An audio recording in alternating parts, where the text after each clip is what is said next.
দর্শক এই মুহূর্তে ধানমন্ডি ৩২-এ আছেন আমাদের স্টাফ করেসপন্ডেন্ট নূর হোসেন। সরাসরি যাচ্ছে তার কাছে। নূর, আপনার কাছে যে প্রশ্নটি করতে চাচ্ছি যে এখন ৩২-এ ছাত্র জনতার উপস্থিতি কেমন দেখছেন, আর বাড়ি ভাঙার সবশেষ কি তথ্য আছে আপনার কাছে আমাদেরকে জানাবেন।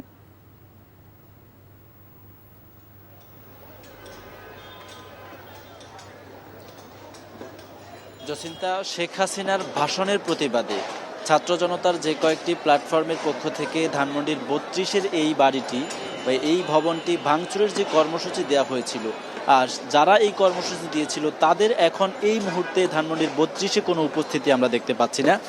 তবে ধানমন্ডির ৩২-এর যেই মূল ভবনটি রয়েছে সেটির যে ভাঙচুর, সেই কর্মকাণ্ড কিন্তু চলছে।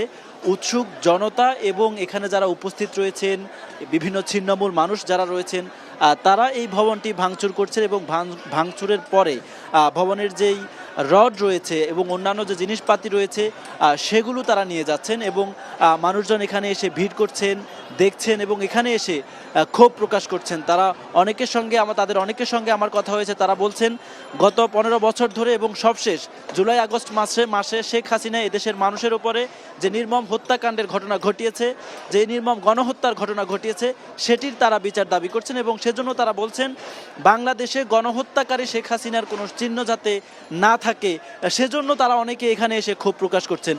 তবে আজকে সকাল থেকে বেশ কয়েকজন সমন্বয়কের সঙ্গে আমার কথা হয়েছে।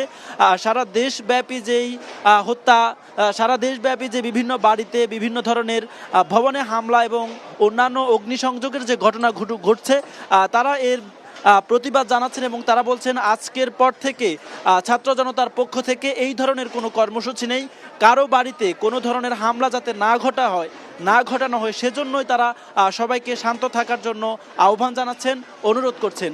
এর আগে রাজধানীর আমরা বনানীতে শেখ সেলিমের বাড়িতে বাসভবনে গিয়েছিলাম, সেটিও ছাত্র জনতা আগুন দিয়ে একেবারে পুড়িয়ে দিয়েছে এবং আমরা যখন বনানীর ওই বাসভবনে গিয়েছি তখন সেখানে উপস্থিত উৎসুক মানুষ যারা ছিলেন, ওই ভবনটিতে পরিত্যক্ত যে জিনিসপত্র ছিল ওই পরিত্যক্ত জিনিসগুলো মানুষ নিয়ে চলে যাচ্ছেন, এমনটি আমরা দেখতে পেয়েছি।